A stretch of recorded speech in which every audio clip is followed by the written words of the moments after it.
छत्तीसगढ़ के deputy CM ने बागेश्वर धाम के लिए किए दर्शन। छत्तीसगढ़ के डिप्टी सीएम विजय मिश्रा ने छतरपुर के प्रसिद्ध धार्मिक स्थल बागेश्वर धाम में जाकर बालाजी हनुमान जी के दर्शन किए और फिर धाम के बाबा धीरेन्द्र कृष्ण शास्त्री से मुलाकात कर उनका आशीर्वाद लिया। डिप्टी सीएम विजय शर्मा ने कहा कि बागेश्वर धाम के बाबा छत्तीसगढ़ दौरे के दौरान उनके घर पर आए थे।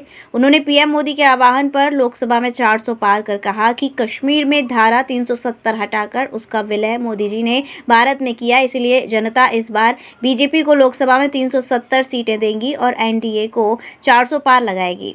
वहीं उन्होंने कहा कि छत्तीसगढ़ में कांग्रेस के नेता चुनाव लड़ने को तैयार नहीं हैं। वहीं केजरीवाल की गिरफ्तारी पर कहा कि आपने ऐसा किया इसलिए ईडी ने गिरफ्तार किया और राज्यों के सीएम को क्यों ईडी ने गिरफ्तार नहीं किया, क्योंकि अन्य राज्यों के सीएम के खिलाफ कोई मामला नहीं है, इसलिए उनके खिलाफ पे कोई कार्यवाही नहीं की।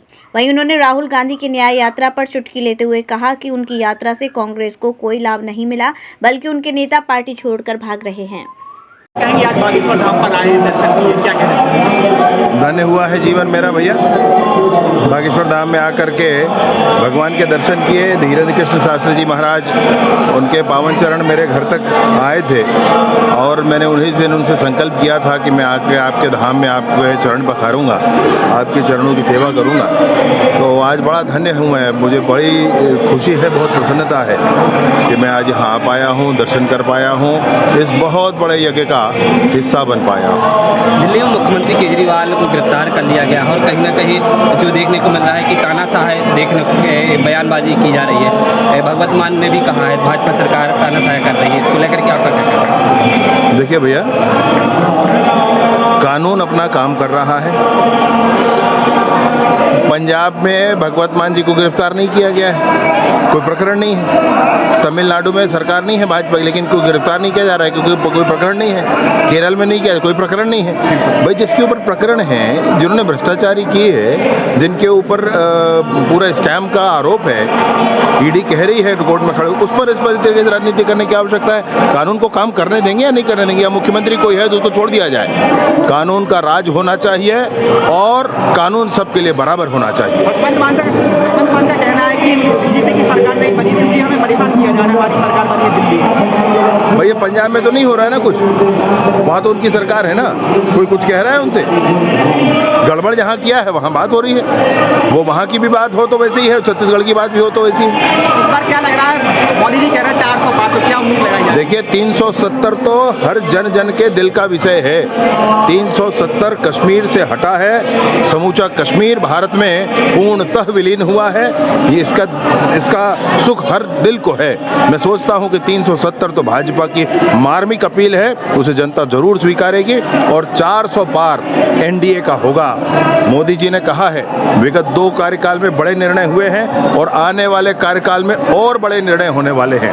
ये और बड़ा जो निर्णय है ये आपके दिल का है, विषय है, मेरे दिल का विषय है। आप भी जानते हो क्या निर्णय है, मैं भी जानता हूं क्या निर्णय है। वो निर्णय जनता करवाना चाहती है, अपने देश के मान बिंदुओं को फिर से स्थापित करना चाहती है और इसलिए जनता चाहती है कि मोदी जी जीत कर आए। लोकतंत्र का पर्व आने वाला है, लोकतंत्र के पर्व की तैयारियां शुरू हो गई हैं, सरकार बनने को है, लेकिन एक सरकार के यहाँ मत्था टेकने आप भी आए हैं, क्या अपील करते हैं दर्शकों से? कैसा पर्व है? वो सरकारें ऐसी 100 सरकारें इस सरकार के चरणों पर न्यौछावर हैं भैया, ये बड़ी बात है, वो कहाँ उसकी चल रहा है। राहुल गांधी के द्वारा देश भर में न्याय यात्रा निकाली गई है, उसको कितना असर देखने को मिलेगा इस बार के चुनाव में?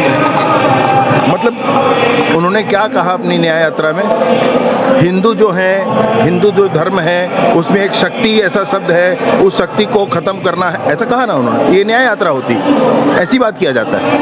मैंने क्या कर रहे हैं उनको खुद ही नहीं मालूम, क्या बोल रहे हैं खुद नहीं मालूम। मोदी जी ने बहुत स्पष्ट किया, वो शक्ति के विनाशक हैं और हम शक्ति के उपासक हैं। हम शक्ति को भाई आप शब्द कोई भी सामान्य बच्चा समझता है जिस चीज को, उसको वो समझते नहीं है और यात्रा लेकर निकले हैं और उनकी यात्रा पर हम चिंता करें, चर्चा करें। भैया भगवान का भजन करने दें, ज्यादा अच्छा है। न्याय यात्रा का क्या फर्क पड़ेगा? मैं आपसे वही कह रहा हूं, जो कुछ कह रहे हैं, वो जो कुछ कर रहे हैं उसके माध्यम से आप देख लें। छत्तीसगढ़ में भी इतने सारे लोग कांग्रेस छोड़ दे रहे हैं, लोग तैयार नहीं हो रहे हैं लोकसभा चुनाव लड़ने के लिए। ये तो आलम है वहाँ पर। कांग्रेस विष्णुदेव जी की सरकार बनी है। विष्णुदेव जी की सरकार ने 100 दिनों में छत्तीसगढ़ में वो काम किया है जो प्रतिमान है समूचे देश में।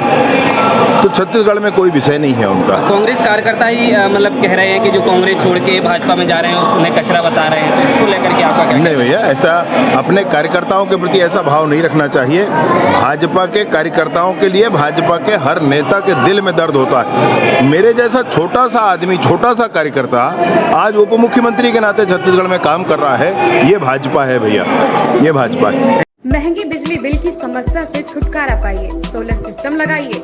जी हां, आपके लिए बेहद आसान हुआ सोलर सिस्टम लगवाना। संपर्क करें Amity electronics corporation, Krishna Nagar, Mathura. जैसा कि मैंने आपको बताया कि भाई इसका ROI 25% है, यानी 25% का रिटर्न है। इसके हिसाब से देखा जाए तो जो लागत आप लगा रहे हैं वो लागत आपकी 4 साल में निकल आएगी।